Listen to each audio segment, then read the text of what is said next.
హైదరాబాద్లోని తెలంగాణ ఉర్దూ అకాడమీ హజ్ హౌస్ను ఏపీ నూతన Urdu academy chairman నదీం అహ్మద్ సందర్శించారు. తెలంగాణ ఉర్దూ అకాడమీ సెక్రటరీ మొహమ్మద్ గౌస్ అకాడమీలో ఉన్న విధానాలను నదీం అహ్మద్కు వివరించారు. ఏపీ సీఎం జగన్ ఉర్దూను డెవలప్ చేసేందుకు కృషి చేస్తున్నారని నదీం అన్నారు. ఇతర ప్రాంతాల్లో అవలంబిస్తూ ఉన్న మంచి విధానాలను ఏపీలో కూడా ప్రారంభిస్తామని తెలిపారు. హైదరాబాద్లోని తెలంగాణ ఉర్దూ అకాడమీ హజ్ హౌస్ను ఏపీ నూతన ఉర్దూ అకాడమీ చైర్మన్ నదీం అహ్మద్ సందర్శించారు. తెలంగాణ ఉర్దూ అకాడమీ సెక్రటరీ మొహమ్మద్ గౌస్ అకాడమీలో ఉన్న విధానాలను నదీం అహ్మద్కు వివరించారు. ఏపీ సీఎం జగన్ ఉర్దూను డెవలప్ చేసేందుకు కృషి చేస్తున్నారని నదీం అన్నారు. ఇతర ప్రాంతాల్లో అవలంబిస్తూ ఉన్న మంచి విధానాలను ఏపీలో కూడా ప్రారంభిస్తామని తెలిపారు.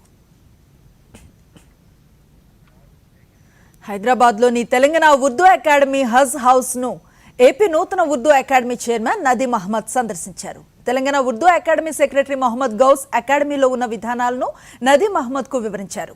ఏపీ సీఎం జగన్ ఉర్దూను డెవలప్ చేసేందుకు కృషి చేస్తున్నారని నదీం అన్నారు. ఇతర ప్రాంతాల్లో అవలంబిస్తూ ఉన్న మంచి విధానాలను ఏపీలో కూడా ప్రారంభిస్తామని తెలిపారు.